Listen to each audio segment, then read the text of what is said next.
The game of the week comes from a group that we have been neglecting, NCAA Division III.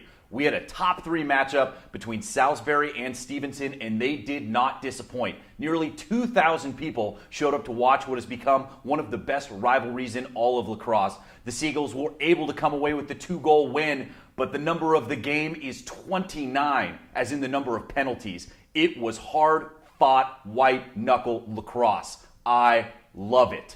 And we are entering my favorite time of the year. It's like Christmas in May. It's time for the playoffs. And we've got 2 great tournaments starting over the next 2 weeks, and we are going to start with the NCAA Division I. I got a few comments on Instagram when I put the bracket out with people not particularly happy with Duke getting that number 1 seed, but what do you really think? And big news this week as Cornell falls from the unbeaten when they lost to Harvard. Something that hasn't happened since I looked like this.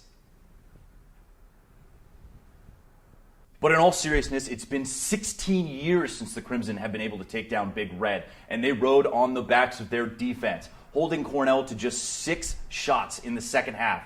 Game ball has to go to senior midfielder Gabe Mendela for going 20 for 26 at the faceoff X. It was another wild week in the world of Division I NCAA lacrosse. And this week, we're going to start with the ladies, as number 1 UNC took down number 2 Maryland 17-15. And around Major League Lacrosse, Boston lost a close one to the Rattlers. The Bayhawks needed extra time to take down the Lizards. The Launch got their very first franchise win at the hands of the Hounds, who are really struggling right now. And the Machine and the Outlaws said, "May the 4th be with you," as they took the field at Mile High. The Outlaws were able to come away with a slim victory, but the Machine moved all the way up to number 2 in the power rankings this week. Nobody in lacrosse had a better weekend than Arizona State. Coach Malone has his boys living up to that Sun Devil name. They're on fire. The Sun Devils traveled to Colorado and took on the number 3 Colorado State team and number 2 Colorado team, coming away with victories by a total of 3 goals and avenging their semifinal loss to Colorado from the tournament a year ago. Now, the story of the weekend has to be the ending to the Virginia, Maryland, and UNC Hopkins games. Now, my favorite broadcast team of Paul and Eamon made reference to the fact that it looked like Maryland was taking some pretty errant possession shots at the end of the game to avoid a timer-on situation. And then you have Joey Sankey holding onto the ball for 2 full minutes in the 4th quarter after he got his defenseman hung up. Now, there were a lot of people tweeting comments about this. You got guys like Quint Kesnick, Marcus Holman, Davey Emila, Terry Foy, all with different opinions on what should happen. Could this be the catalyst that sends the visible shot clock into the college game? You tell me. Tweet at me. Comment below. I want to know what you think. The Edmonton Rush came into the weekend at 14-0 and were looking for number 15, but ran into a buzzsaw in the Colorado Mammoth and Dylan Ward in the cage standing on his head. Also due to the fact that they were jinxed by you, Cody Matthews. They were able to finish up the weekend strong with a big victory over Calgary and are looking forward to the playoffs. And by special request, we have to talk about the Marquette Golden Eagles coming away with a huge victory against Georgetown, ending the game on an 8-1 run.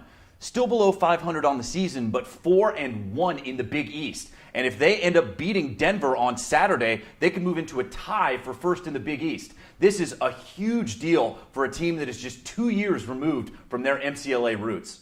And now let's talk some MCLA action. There was not 1, not 2, but 3 top 10 matchups during rivalry week. Colorado took down Colorado State 9-6 at Mile High.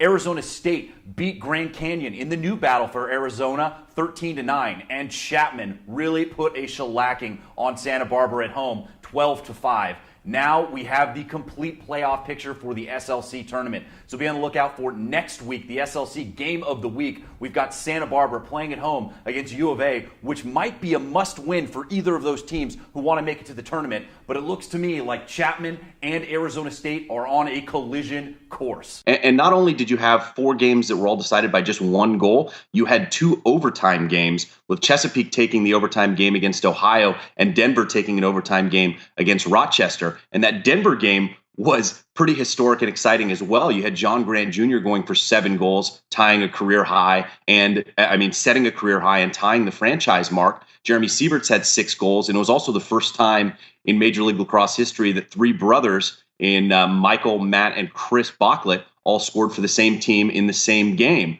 I think that the name of the game right now for Maverick is Brandon Corp. 5 goals, really going out and making things happen. He's creating shots for himself, not only by dodging, but also by finishing the opportunities he's given, taking some in the unsettled situations, scoring big goals, and really doing a fantastic job on offense. All those bounces that weren't going Mavericks' way in the first half of this game, and to be completely honest, in the better part of this tour, are all starting to fall into place. And Maverick United looking very strong in the third quarter and looking to come away with the victory here, even if it's just for pride. The NCAA Championship weekend. And I know what you're all thinking, but Chris, you only picked one of the Final Four teams correctly. And to be fair, I did just as well as most of you at home, with the exception of Mason Tobin, who went 4 for 4. So moving forward, I will be consulting Mason on all of my picks.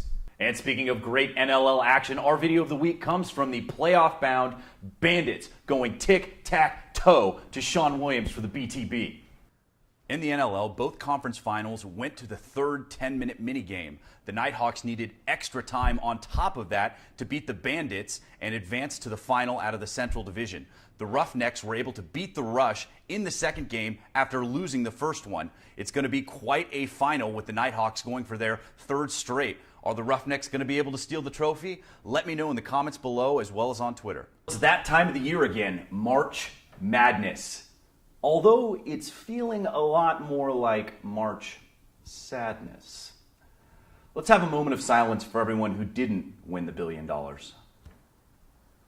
Which is all of you.